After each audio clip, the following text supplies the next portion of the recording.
Good evening, I'm Amna Nawaz. Jeff Bennett is away. On the NewsHour tonight, President Trump's envoy visits Russia as the Kremlin makes its own demands for a ceasefire proposal from the U.S. and Ukraine. As the clock ticks down to a government shutdown, Senate Democrats debate whether to support a Republican funding bill. And after a Palestinian activist is detained and threatened with removal from the U.S., we take a look at the Trump administration's deportation policies.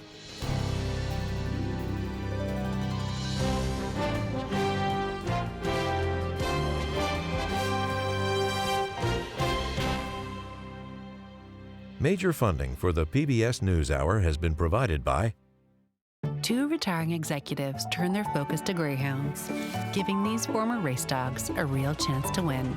A Raymond James financial advisor gets to know you, your purpose, and the way you give back.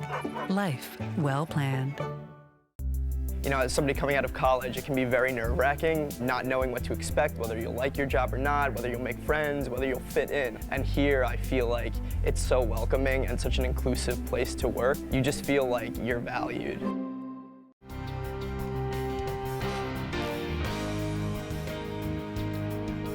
Carnegie Corporation of New York, working to reduce political polarization through philanthropic support for education, democracy, and peace.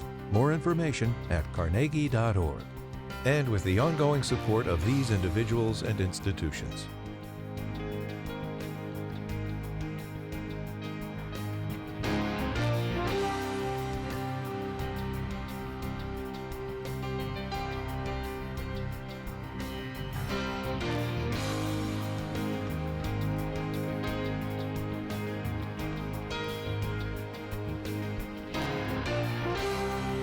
This program was made possible by the Corporation for Public Broadcasting and by contributions to your PBS station from viewers like you.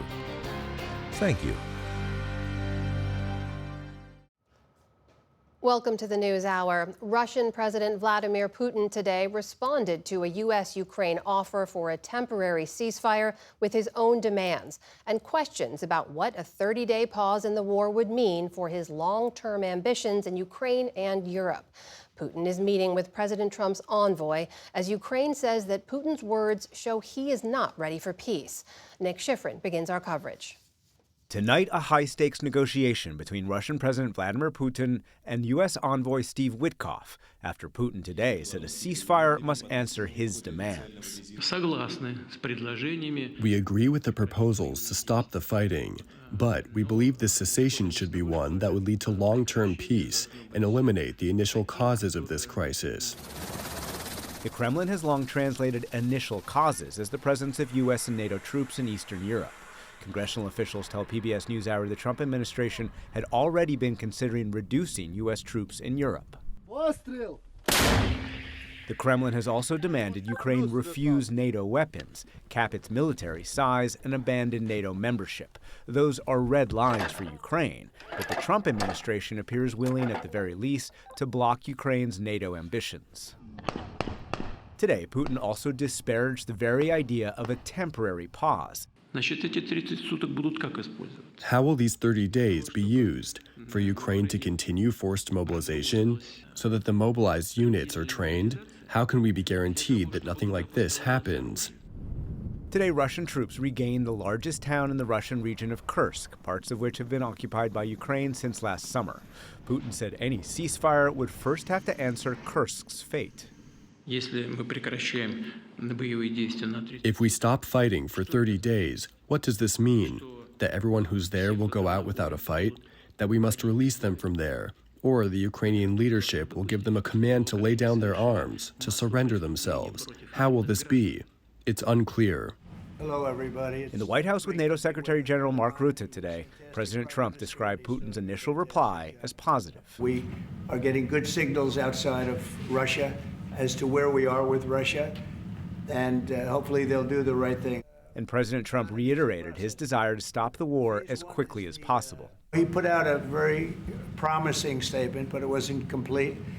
And yeah, I'd love to meet with him or talk to him, but we have to get it over with fast. But today, Putin demanded more answers and appeared in no rush. Who is going to give orders for the cessation of hostilities? Who will determine where and who has committed a violation of the ceasefire? These are all questions that require painstaking research on both sides. There are some issues we should discuss, maybe with President Trump. Tonight, Zelensky said Putin was not ready for peace. That's why in Moscow they are surrounding the ceasefire idea with such preconditions that it either fails or gets dragged out for as long as possible. Now is the time to increase pressure on him. Sanctions must be applied. You don't have the cards right now. But publicly, President Trump's pressure has been on Zelensky personally and on Ukraine by halting military aid and pausing intelligence sharing for 6 days. In private, administration officials tell PBS NewsHour the president ordered sanctions on Russia to be more tightly enforced, and he has at times threatened more sanctions. But today, he held back. I do have leverage, but I don't want to talk about leverage now, because right now we're talking to him, and based on the statements he made today, they were pretty positive, I think. But the man who started this war also made it clear today there is no deal until his questions are answered and his demands are met. For the PBS NewsHour, I'm Nick Schifrin. To decode what President Putin had to say today and assess the state of play of all this diplomacy, we turn now to two longtime Russia watchers. Thomas Graham served on the National Security Council staff during the George W. Bush administration and at the State and Defense Departments. He's now a distinguished fellow at the Council on Foreign Relations. And Andrew Weiss is a former State Department official who served in the George H.W. Bush and Clinton administrations. He's now the Vice President for Studies at the Carnegie Endowment for International Peace. Welcome to you both, gentlemen. Andrew, I'll start with you. You heard President Putin say he's open to proposals to stop the ceasefire, but he has questions. What's your read on what he's doing here? Does he actually want a ceasefire? I think Vladimir Putin's going out of his way not to taunt the West. He's trying to look reasonable. He's trying to avoid irritating Donald Trump, who's obviously invested his own personal prestige in trying to bring about a ceasefire. But Vladimir Putin's in an uncomfortable position.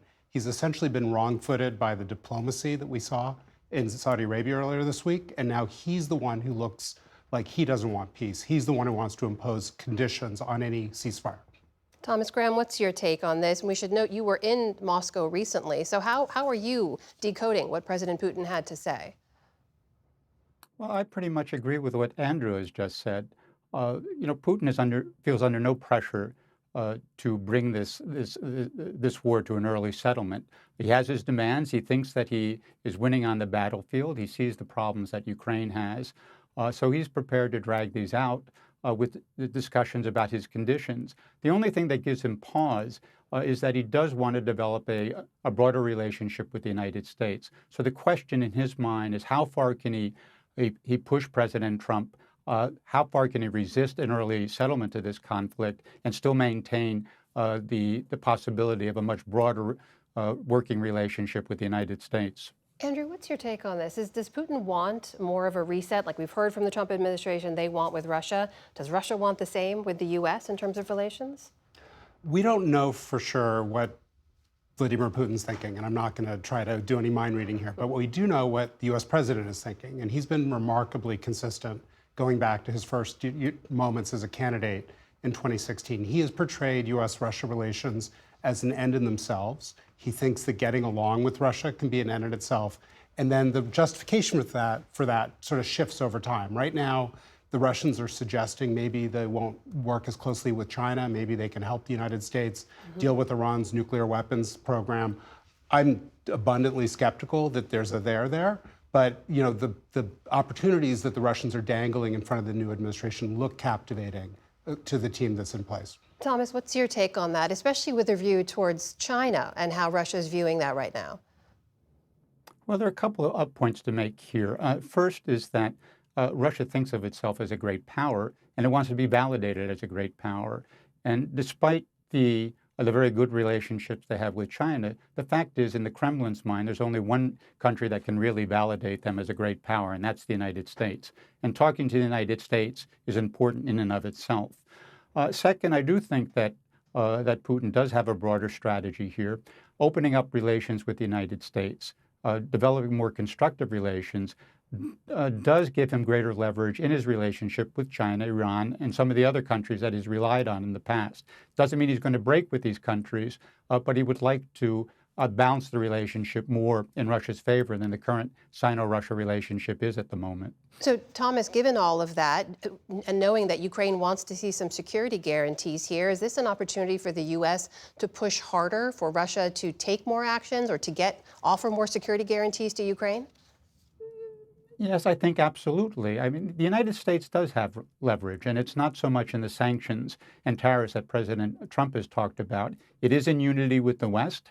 It is in unity with the Ukrainians. And it is, in a sense, playing on that desire that the Russians have to maintain a broader relationship and using that some way in the negotiations to get Putin to make concessions and also to get Putin to agree to allow the West, the United States, to provide some serious security guarantees to Ukraine going forward. Andrew, do you see this leading to a ceasefire and to some long-term deal in the war? Donald Trump seems determined to bring about some form of a ceasefire within his first 100 days, and that 100-day mark is reached on April 29th. So he's in a tearing hurry. I think he's eager to meet one-on-one with President Putin in the coming weeks. The real challenge is you can't go into a negotiation without leverage, as Tom just said, and you can't look like you want the deal more than the other side wants it. And so instead of, throwing cold water on this extensive relationship that the United States has with Ukraine and with Europe, the United States should be trying to find ways to demonstrate to Putin that he can't wait us out, and that the longer this war goes on, the worse it's going to be for him. It's not clear yet that the administration has figured out that they, as Tom said, they can exploit that leverage, and they can also enable Ukraine's lethality to hold at risk things inside Russia that Putin cares very much about.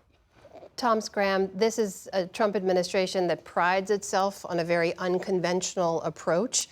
When you look at the team on the front lines of these negotiations, at the way these talks are unfolding, do you think they have the ability to negotiate and see through a ceasefire? Well, look, I think, quite frankly, there is a lack of Russia and Ukraine and European expertise at the highest levels of government. And that, I think, gives some pause as to whether they're going to be able to push this negotiation forward to a resolution that is satisfactory from the standpoints of American national interest.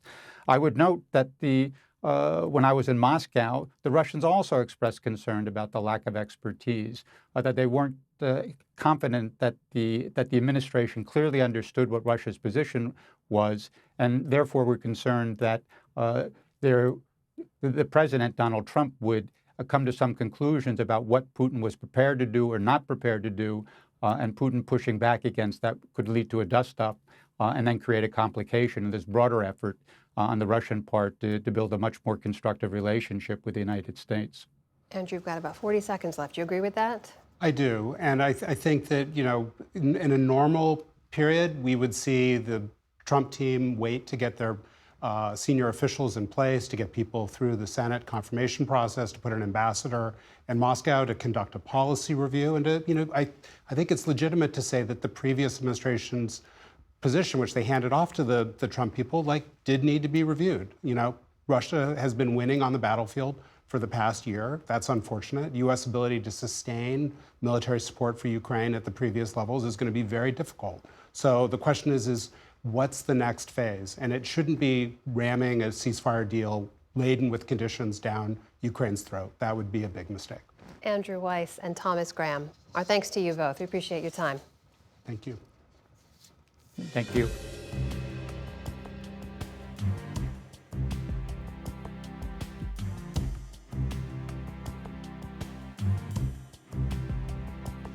We begin the day's other headlines with the latest on the firings of federal workers.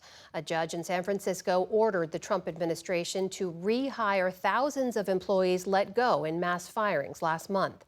Today's directive applies to the Departments of Veterans Affairs, Defense, Energy, Interior, Agriculture, and the Treasury. It affects probationary employees, typically those with less than 1 year of service. They can usually only be fired for performance-related issues. The judge said, quote, "It is sad, a sad day when our government would fire some good employee and say it was based on performance when they know good and well that's a lie." The Trump administration says it will fight the order. That comes as a group of Democratic-led states filed a lawsuit today to try to stop the Department of Education's plans to cut 1,300 staff members. The 20 states plus the District of Columbia say it amounts to an illegal dismantling of the agency. In particular, they argue that the cuts are so severe that the department, quote, can no longer function and cannot comply with its statutory requirements. President Trump has repeatedly said he wants to shut the agency down, but doing so would require an act of Congress. The Trump administration is asking the Supreme Court to allow it to move forward with restrictions on birthright citizenship. The filing asked the justices to narrow court orders from judges in Maryland, Massachusetts, and Washington that halted an executive order by President Trump nationwide. That order would deny citizenship to anyone born after February 19th to parents in the country illegally. 24 states, several individuals, and a group sued, saying that the order violates the 14th Amendment. The administration argues that states lack the standing to sue and want the order to take effect in some parts of the country. Turning to the ongoing trade wars, today President Trump proposed a new tariff on European alcohol. That was in response to the EU's plan for a 50% import tax on American whiskey. He wrote on social media that if the EU tariff is implemented, he will, quote, place a 200% tariff on all wines, champagnes, and alcoholic products coming out of France and other EU-represented countries. In Belgium today, a spokesperson for the European Commission said such tariffs only produce lose-lose outcomes. We deeply regret the introduction of tariffs on steel and aluminium imports yesterday, and we would feel the very same about any future measures. We call on the US to immediately revoke the tariffs imposed yesterday, and we want to negotiate to avoid tariffs in the future. President Trump stood firm on his policy this afternoon in the Oval Office, saying he won't change his mind on the rollout of so-called reciprocal tariffs set to take effect on April 2nd. Former Transportation Secretary Pete Buttigieg says he is not running for an open Senate seat in Michigan next year. He also won't seek the governor's office. It's the clearest sign yet that the Democrat is eyeing another presidential bid in 2028. In a blog post today, the 43-year-old alluded to his future plans, writing, quote, I am simultaneously thankful to be away from Washington and yet also more motivated than ever to contribute to the future of this country. His decision further clouds the outlook for Democrats hoping to reclaim the Senate next year. Just yesterday, Senator Jeanne Shaheen of New Hampshire said she would not seek re-election in 2026. Pope Francis marked the 12th anniversary of his papacy today from the hospital, where he's been treated for nearly a month with pneumonia in both lungs. Supporters gathered outside to pray for his recovery. Doctors have said his life is no longer in imminent danger. In fact, the Vatican said today that the 88-year-old pontiff was able to participate in physiotherapy and stop to pray in the hospital chapel. Francis was elected as the 266th pope on this day in 2013. He was also the first non-European pope in more than 1,200 years. On Wall Street today, stocks tumbled once again as investors remain concerned about President Trump's tariffs. The Dow Jones Industrial Average fell more than 500 points. The Nasdaq dropped nearly 350 points, or almost 2%. The S&P 500 slipped into what's known as a correction after giving back 77 points today. And Congressman Raul Grijalva has died. The Democrat represented Southern Arizona for more than 20 years. In a statement, his office said, quote, driven by his community values and spirit, he worked tirelessly and accomplished so much for Arizona and for the country. That included his activism efforts on behalf of Native communities, immigrant families, and the environment. His office says he passed away this morning due to complications from cancer treatments. Raul Grijalva was 77 years old. Still to come on the NewsHour, the Trump administration announces an aggressive rollback of environmental protections, and why President Trump and Elon Musk want to audit U.S. gold reserves held at Fort Knox. This is the PBS NewsHour from the David M. Rubenstein studio at WETA in Washington, and in the West from the Walter Cronkite School of Journalism at Arizona State University. There are signs of hope from the U.S. Senate tonight on a potential way to avoid a federal government shutdown tomorrow night. 60 votes are needed to move anything forward, and it's still unclear if enough Democrats will join Republicans to pass a stopgap deal and what they may get in return. Our Lisa Desjardins tracking the latest on Capitol Hill, and she joins me now. So Lisa, just let's talk about this potential government shutdown. What is the latest? Where do things stand?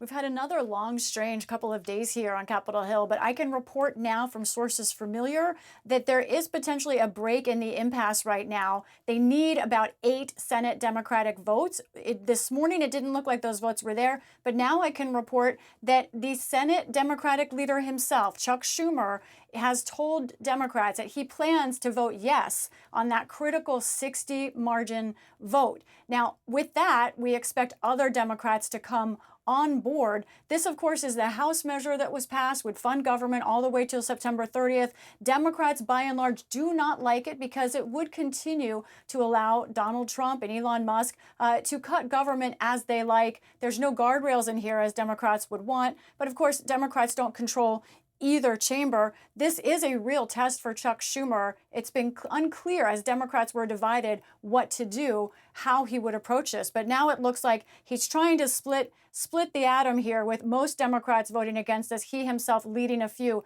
that could allow the government to stay open. The only Democrat officially voting yes right now is John Fetterman of Pennsylvania. He is someone who has said openly the idea of Democrats pushing for a shutdown or allowing a shutdown is something that he thinks is beyond Democratic strategy and is something that would really hurt the country. So he is a yes, and now we are reporting tonight that Senator Schumer will be a yes as well, likely opening up enough votes to get a spending bill through tomorrow. Lisa, tell us more about what Senator Fetterman said there, because so many Democrats have strongly opposed government shutdowns in the past. Why are many of them digging in on this now? When you talk to these senators, there's one reason. They say they are being overwhelmed by calls and pressure from their constituents. That is not just federal workers, but some Trump voters as well. In fact, I talked to a Trump voter who said, yes, they're having such a huge problem with what Musk is doing and what Trump is doing that they want Democrats to take a stand. Also, House Democrats were nearly unanimous in opposing this bill. It was easier for them because that wasn't going to risk a shutdown. Still, Senate Democrats have been under pressure to figure out their message responding to Trump. They wanted to take a stand here. Most of them will.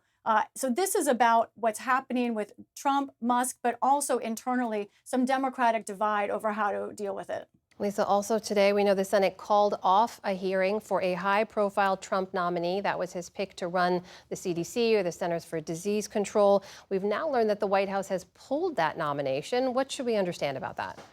This is a critical health position in the U.S. government. The White House did confirm to me and others that David Weldon has been pulled as the nomination to run the CDC. Now, Weldon is an Army veteran. He served in Congress in the late 1990s, early 2000s. He is himself a doctor of internal medicine, but he is known here, and the controversy is around his push for research on autism, and particularly when he was in Congress rejecting studies that debunked the idea that autism could be caused by vaccines. We know now there is a lot of academics that show there is no link there. He is someone who has raised doubts about that very openly in a controversial way. Now, Weldon sent out a statement saying that he was caught by surprise today. He pointed a finger of blame at 2 senators in particular, Republicans, the chairman of the Health Committee, Cassidy, and also Senator Susan Collins of Maine. He said they're the ones that sort of kind of blindsided him. I spoke to both of those senators, Amna. They said, no, not true. They wanted his hearing to go forward, that they still had not made up their minds, while they may have had reservations. So there is an interesting disconnect here. But one bottom line is the White House seemed to make this decision themselves, that they didn't want this nominee in the job. That's Lisa Desjardins on Capitol Hill with the very latest for us tonight. Lisa, thank you. You're welcome. For perspective on 2 big stories of the day, the possible ceasefire in Ukraine and the potential shutdown here in the U.S., I spoke a short time ago to Democratic Senator Mark Warner of Virginia, who serves on both the Budget and Intelligence Committees. Senator Warner, welcome back to the NewsHour. Thanks for being with us. Thank you, Amina. So before we get to the funding of the government, I just want to ask you, because you also sit on the Intelligence Committee, to get your reaction to news today from Russia, where we heard President Vladimir Putin say that he is open to the idea of a 30-day ceasefire plan as proposed by the U.S. and Ukraine, but he says he has questions about that. What do you take his remarks to mean, and could there be a ceasefire in this war? Listen, it would be great if there was a ceasefire, but it can't be entirely on Russia's terms. And my concern is that Putin was just yesterday in Kursk, which is the part of Russia that Ukraine has actually gained some foothold in. And I took that as thinking that the Russians were going to push the Ukrainians out. And, you know, the devil in a 30-day ceasefire will be in the details. And my understanding was that Putin had asked for like 80 different conditions.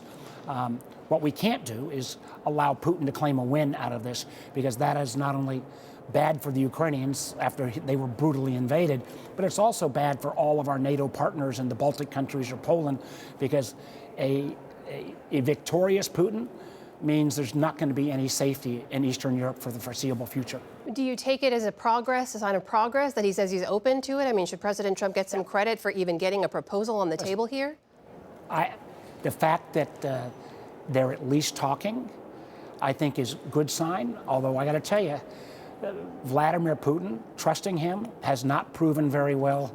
You can ask the country of Georgia, you can ask Ukrainians, you can ask Moldova, you can ask a series of countries that have tried to do a deal with Putin, and then he reneges.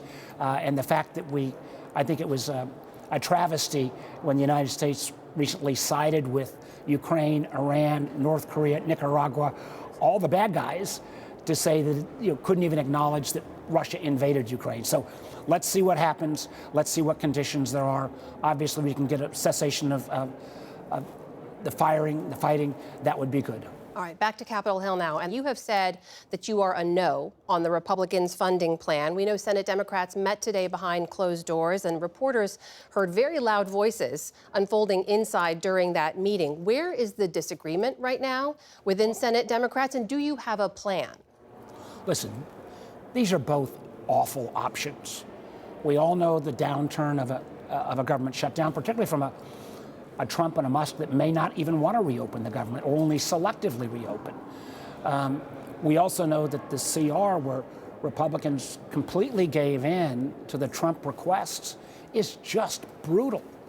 It's brutal to federal workers. It's brutal to our vets, where the plan's already to lay off 40,000 people in the VA. And I've been amazed the number of federal workers and government contractors, almost 100%, have said vote against this CR. We just can't abide this kind of chaos. But let me acknowledge, there may be Democrats who vote for it. I'm not going to criticize or vote for the CR. I'm not going to criticize them. These are both bad options, and we shouldn't be here. We know it's a busy day for you, sir. We appreciate you making the time to speak with us. That is Democratic Senator Mark Warner from Virginia joining us tonight. Thank you, sir. Thank you.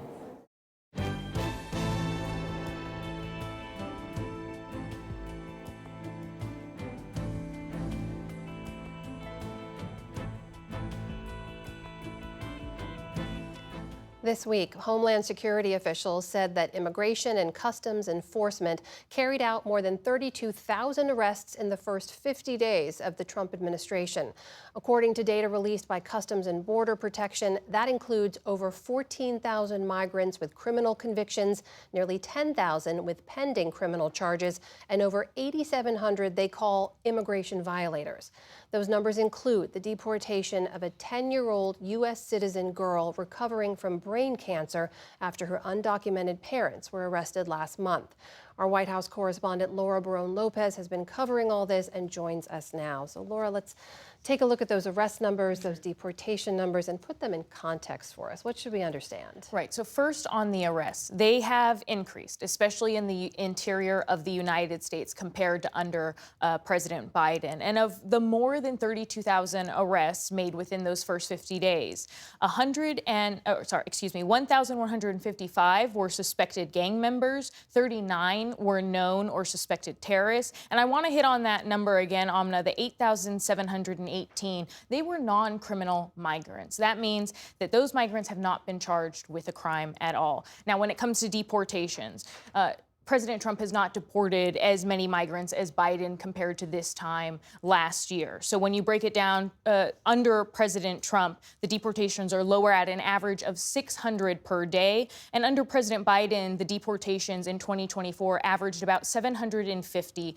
per day. Now, part of the reason that they're lower is due to the fact that border activity is lower. There's fewer crossings right now, given the policies the Trump administration has put in effect. And there aren't as many immigration judges. And it appears as though the Trump administration is not necessarily going to add more immigration judges anytime soon. Amna. We know that the Trump administration said they were going to prioritize for deportation people who were public safety threats, national security threats. That seems not to be the case here. How are they explaining that, and who's being deported? Much of this is a PR blitz right now. And the White House, that includes posts to social media, including from the White House account, an ASMR video which isolates specific audio of a deportation flight that includes the sound of chains.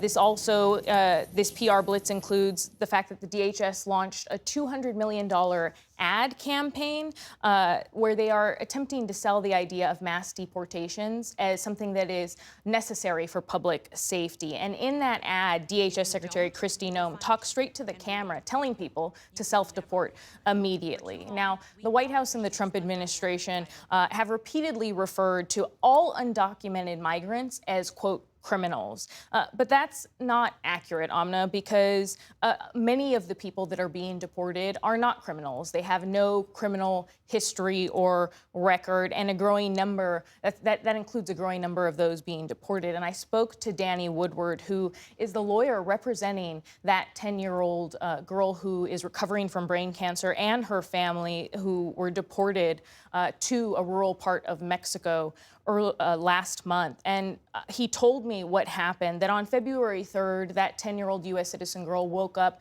feeling dizzy, her head was hurting, and that her parents wanted to rush her to the hospital that had been treating her in Houston. Her parents are Mexican nationals, they're undocumented. They had made this trip many times before, but this time they were stopped by CBP. And despite the fact that they repeatedly told officers that their daughter was a U.S. citizen, they had hospital documentation, that many of their other children in the car with them were also U.S. citizens, that was not taken into account at all, and they were ultimately deported to what is considered a pretty dangerous part of rural Mexico. And we should also note, Amna, that those parents have no criminal record as well. So again, despite a lot of the claims made by the administration that many of these are public safety threats, the deportation numbers suggest otherwise. Laura, you and I have spoken about this before. You've been reporting on this. We know that the immigration agenda of this administration isn't just about deportations of people who are here without legal status. What are his plans for legal immigration as well? So I spoke to David Beyer. He is the director of immigration studies at Cato Institute, and he said that the president's immigration agenda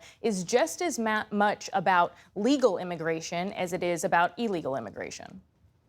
One of the first actions they did was eliminate the parole programs that let people come in legally and apply and get vetted abroad and travel legally to the United States. They got rid of the refugee program, which allows people who face persecution abroad, who are coming into the country legally. It's all types of immigration are under threat by this new administration. And it's looking to cut legal immigration significantly. In addition to closing most legal immigration pathways, the Trump administration has also revoked protected status for hundreds of thousands of Venezuelans and Haitians. And the president may soon have more authority to detain and deport legal immigrants. According to reports, the president could invoke the Alien Enemies Act as early as tomorrow. And we've previously reported that the president was considering this. He has mentioned this repeatedly, that he wanted to invoke this wartime authority, which would give him sweeping powers to detain and deport undocumented migrants, but again, also legal non-citizen immigrants, including people ages 14 or older. And so it would apply to any citizen of a country that the president declares is an enemy of this nation. I know one of the recent examples that's fallen under this is the case of Mahmoud Khalil, right, who's a legal permanent resident here. How is that case fitting into the approach that the Trump administration has on immigration? Today, we saw protests break out inside of Trump Tower in New York City in response to Khalil's ongoing detention at an ICE facility in Louisiana. And as you noted, Khalil is a green card holder. He's a legal permanent resident. And so far, he has not been charged with any kind of crime. And in the court filings this week, the administration only cited this immigration provision that's considered obscure by some that says that the Secretary of State can deport someone if they pose, quote, potentially serious adverse foreign policy consequences for the United States. Now, David Byer of Cato Institute added that the immigration law is expansive. It gives a lot of authority to the executive branch. And he warned that non-citizens should be concerned that this administration could target them if they disagree with this administration's political agenda, and that ultimately this administration could carry out potential deportation cases against legal immigrants. It's our White House correspondent, Laura Barone Lopez. Laura, thank you. Thank you.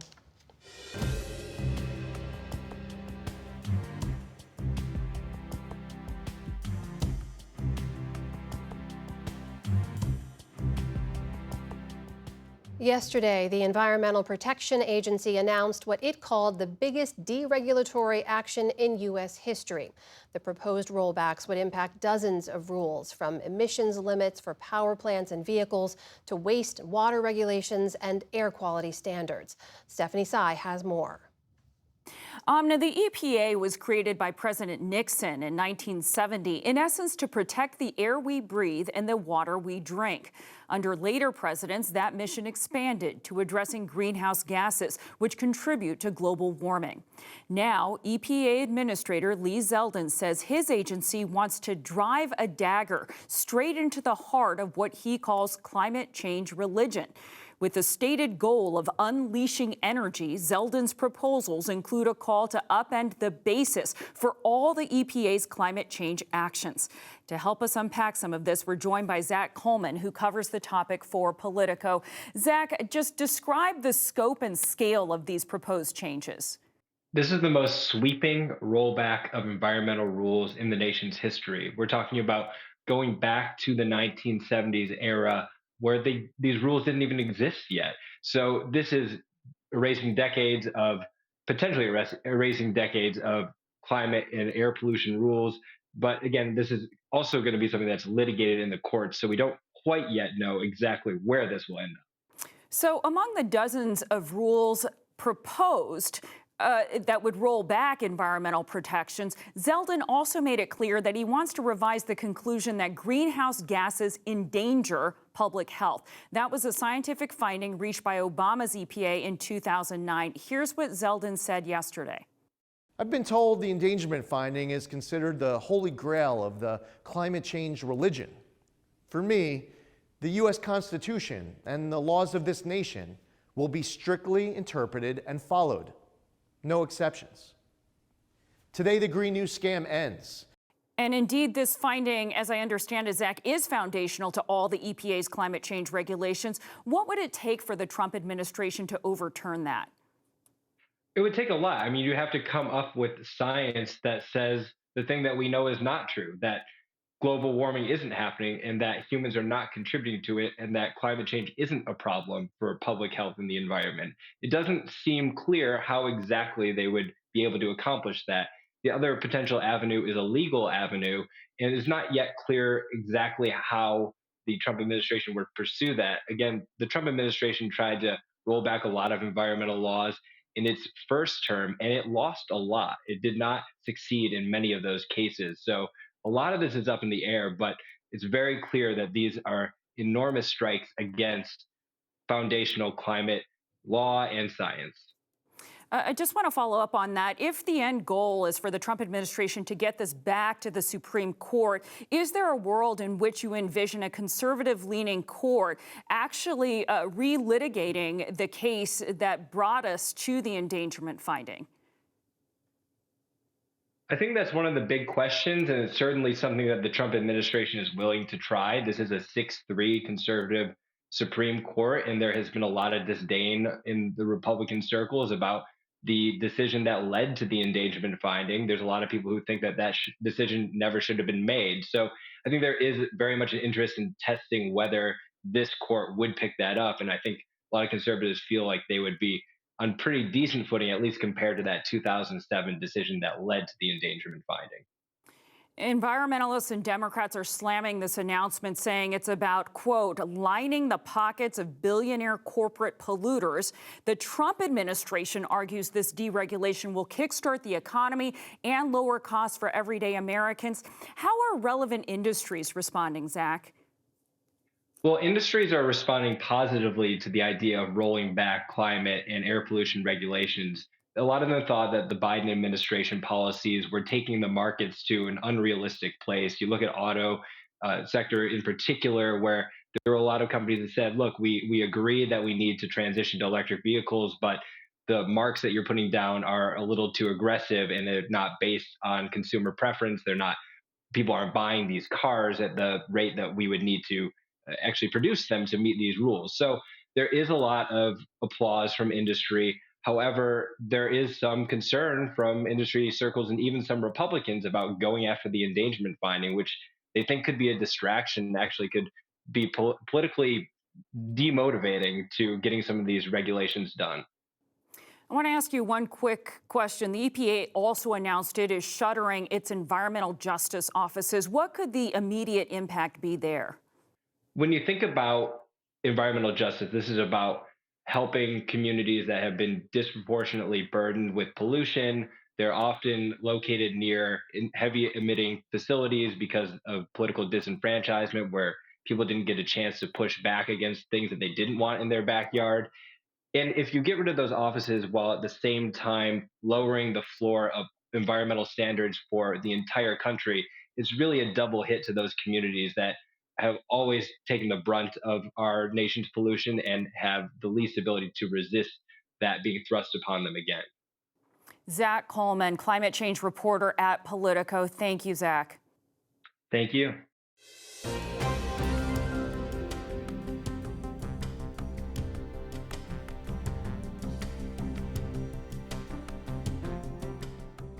And we'll be back shortly with a look at why President Trump and Elon Musk want to audit America's gold reserves. But first, take a moment to hear from your local PBS station. It's a chance to offer your support, which helps to keep programs like this one on the air.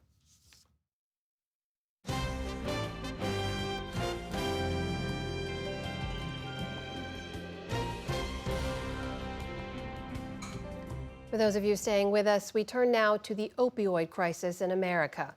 More than 74,000 people still die from overdoses every year in the U.S., and very few people struggling with addiction get treatment. In this Encore report, William Brangham looks at the renewed focus on methadone, one of the oldest and most effective medications in this fight.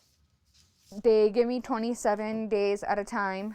For Natalie Knight, what's in these little white bottles has turned her life around. It's nasty. That pink liquid is methadone, and it's helped her tame an opioid addiction that she has struggled with for close to a decade. Actually, such a small amount, but it really is, it's amazing that I don't get the highs, I don't get the lows, I don't get anything that I would get on a normal opiate. Her path to addiction was like millions of others, a legal opioid prescription to help with chronic pain caused by an autoimmune disorder and a difficult pregnancy. At first, it really helped, but within a few years, she could not stop, and her life began to unravel. I was still trying to be a wife and a mother, which I was failing at both, and I was not able to hold a job, because when you run out of pills every 3 days, opiate withdrawal is excruciating. Every single day revolved around finding what I needed. She tried several other treatments, including Suboxone, a medication that helps curb the cravings for opioids, but it wasn't enough. So last year, she was prescribed methadone. It's a potent opioid itself, first approved for drug treatment in the U.S. in the 1970s. If I hadn't made the move when I did, I don't think I would have been living much longer. I don't think I would have lived to today. I should have died 100 times over. But for many Americans battling opioid addiction, getting methadone isn't easy. It can only be prescribed in federally regulated methadone clinics, and nationwide, there are only about 2,000 of them. 80% of U.S. counties have none. Okay, well, because you're still working 2 jobs? Yeah. So once a month, Knight makes the trip from her home in rural Utah to see Dr. Paula Cook. She's the medical director at the Moab Regional Recovery Center. We're unique. Very few rural towns have a methadone clinic. Some states don't have a methadone clinic. In these clinics, patients often get other services like counseling and behavioral therapy. And decades of research has shown that methadone can cut the risk of overdose death by nearly 60%, and that people on it are 4 times more likely to stay in treatment. Given all of that, why is methadone still so hard to access? Because it is an opioid, so we're giving someone a substitute therapy, which in essence is somewhat true. David Frank has taken methadone for nearly 20 years after he became addicted to heroin in the 1990s. Today, Frank is a research scientist at New York University who studies opioid use and drug policy. He credits methadone with helping him get his PhD and turning his life around. What about the argument that you often hear that you're simply substituting the addiction of one drug with the addiction to another drug? It's almost like, so what? When I got on methadone, I swapped taking an illegal, criminalized, stigmatized drug that was very difficult to access and could only be obtained on an illegal market and never with any kind of knowledge about what your dose would be, for a consistent, stable, legal drug that I can access every single day at my methadone clinic or from my take-home doses. For decades, because of fears that people would take too much or sell their doses, most patients were required to show up every day at a clinic to take their methadone under close supervision. People who are just starting on methadone are actually at a higher risk of overdose for the first couple of weeks than before they even started on this medication. So the initiation of this medication can be quite tricky. Dr. Kenneth Stoller is an addiction psychiatrist at Johns Hopkins University, and he directs an opioid treatment program in Baltimore that prescribes methadone.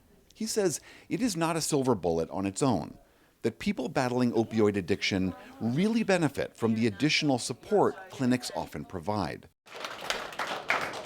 You also hear concerns about methadone from within the recovery community. They argue abstinence through programs like Narcotics Anonymous is the better path. Some others who've used methadone paint a more complicated picture. Getting on methadone saved my life. Getting off of it gave me a life.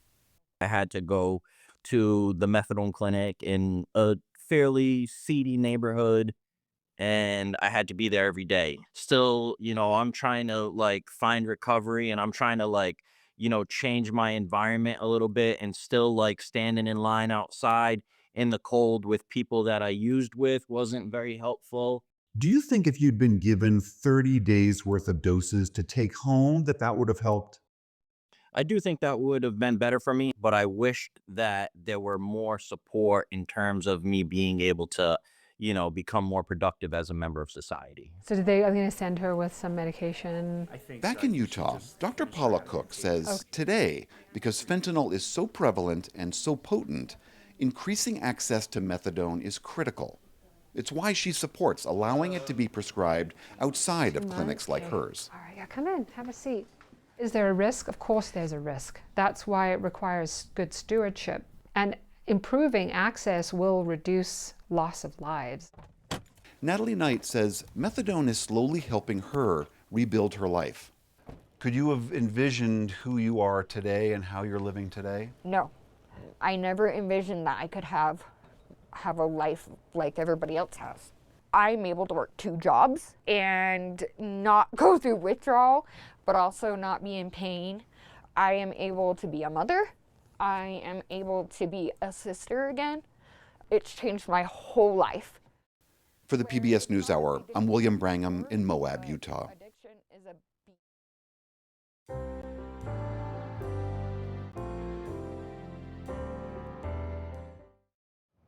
President Trump and Elon Musk have cast doubt on whether the U.S. gold reserves stored at Fort Knox still exist.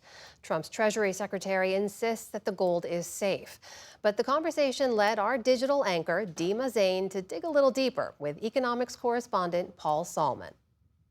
Paul, there's been a lot of suspicion about Fort Knox, as we've seen in President Trump and Elon Musk's comments. Yeah. Why do you think they want to audit the gold? People start a rumor becomes a conspiracy theory. There must be something, and you know, I mean, anybody who's ever played the game telephone, by the time you get to the end of the circle, it's different than when it started, right? That's got to be the explanation here.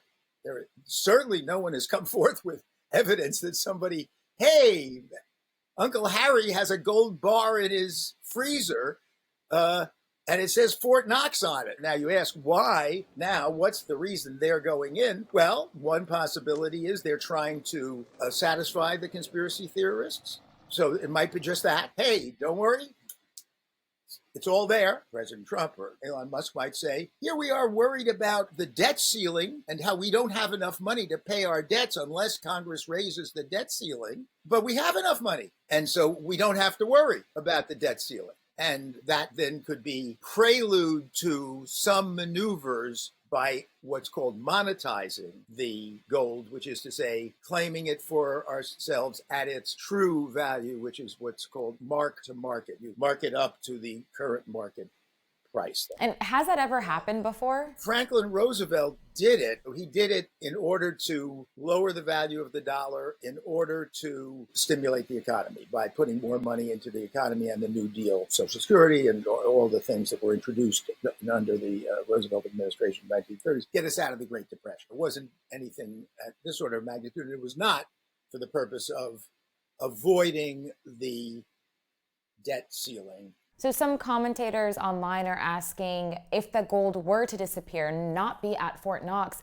would that impact our economy? The United States has a lot more assets, the U.S. government, than gold. We have fantastic amount of assets. If we actually wanted to try to monetize the assets of the United States government, it's way more, but symbolically, oh my God, Fort Knox, the gold isn't there. What else isn't there? What else are we missing? Who stole what? I mean, you know, so I can imagine the psychological effect would be, might be substantial, enormous. People are scared enough as it is, scared of what's happening in the world, scared of what's happening politically in the United States, whatever. If the gold wasn't there, would it undermine the U.S. dollar, or would the U.S. dollar lose its value? Well, it's all psychological, right? All repositories of value are only as valuable as people think they are. It's because enough people believe in it as a repository of value. And the same thing is true of the U.S. dollar. It's just what we all agree. And if you go back in history, cows were currency, cigarettes have been currency, cowrie shells have been currency. This was currency somewhere in Africa, just a piece of twisted metal. So it's all a question of just what you agree to believe and how many people believe it and how much they believe it, and that determines the price. I think every one of the bars is there. If somebody be blowing the whistle on that, it seems like that'd be awfully hard to pull off, that's all.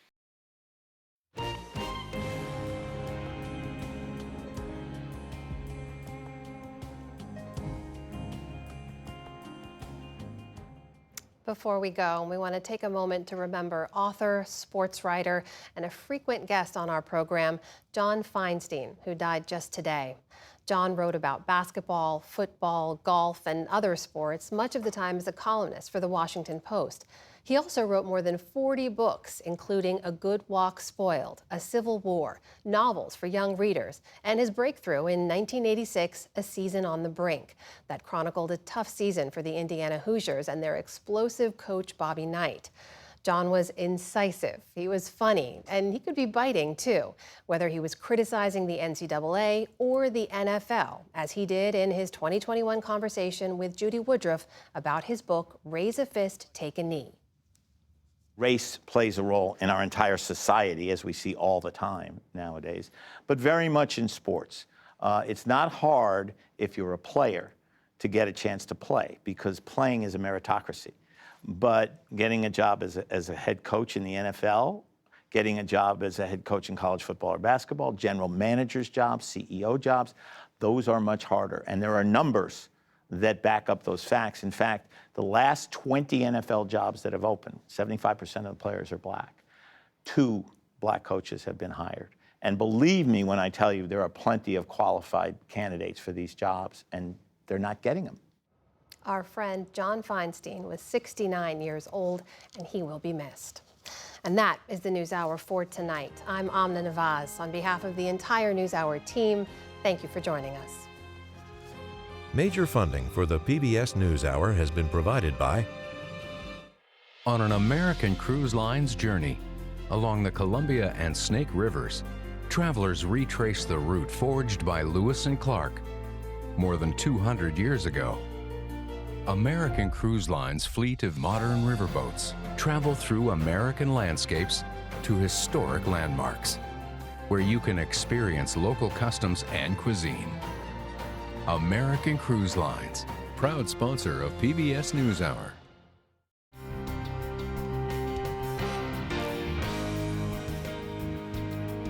the ongoing support of these individuals and institutions, and friends of the NewsHour, including Leonard and Norma Chlorfine and the Judy and Peter Bloom Kovler Foundation. The Ford Foundation, working with visionaries on the front lines of social change worldwide. And with the ongoing support of these institutions.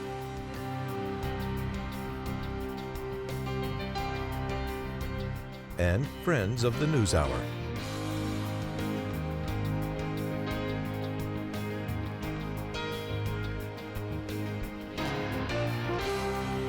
This program was made possible by the Corporation for Public Broadcasting and by contributions to your PBS station from viewers like you.